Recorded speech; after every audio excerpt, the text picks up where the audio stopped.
Before I begin, I'll briefly explain what it actually means to read more critically. Essentially, a critical reader seeks to understand the text fully. Some of the questions that a critical reader may pose include things like, what is this book trying to say? What did the author hope to achieve? Why did this part of the book make me feel this way? Why did the author write this story and not a different one? Questions like these allow for the individual to not just be a passive enjoyer of the book.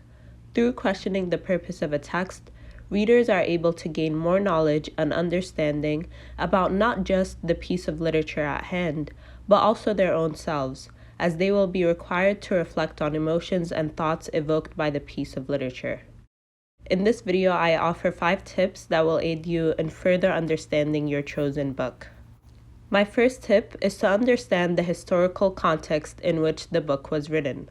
What were the prevailing beliefs and defining events, personal or otherwise, from the time period and location that the author resided in?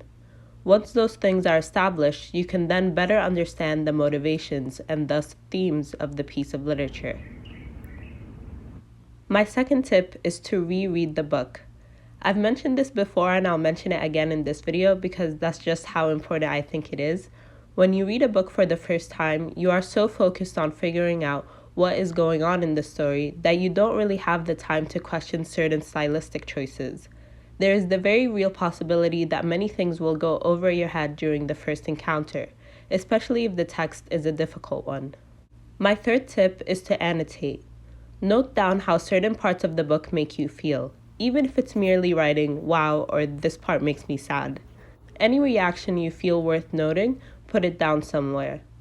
Additionally, if you feel like a part of the book is significant in some way to the message of the book, then you should mark it, even if its significance is unclear and it's a mere hunch.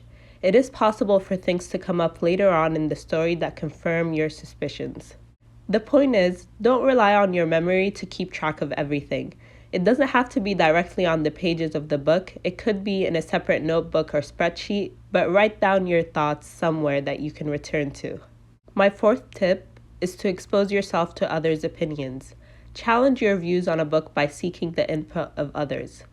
Watch video essays, read online reviews, talk to people about the ideas presented in the book and what they mean to you. Not just in the context of books, but life in general, I would suggest this. Genius cannot exist in isolation. Our greatest ideas and realizations are often made with the aid of other people. So don't be hesitant to ask for opinions and to share your own. You might learn something new.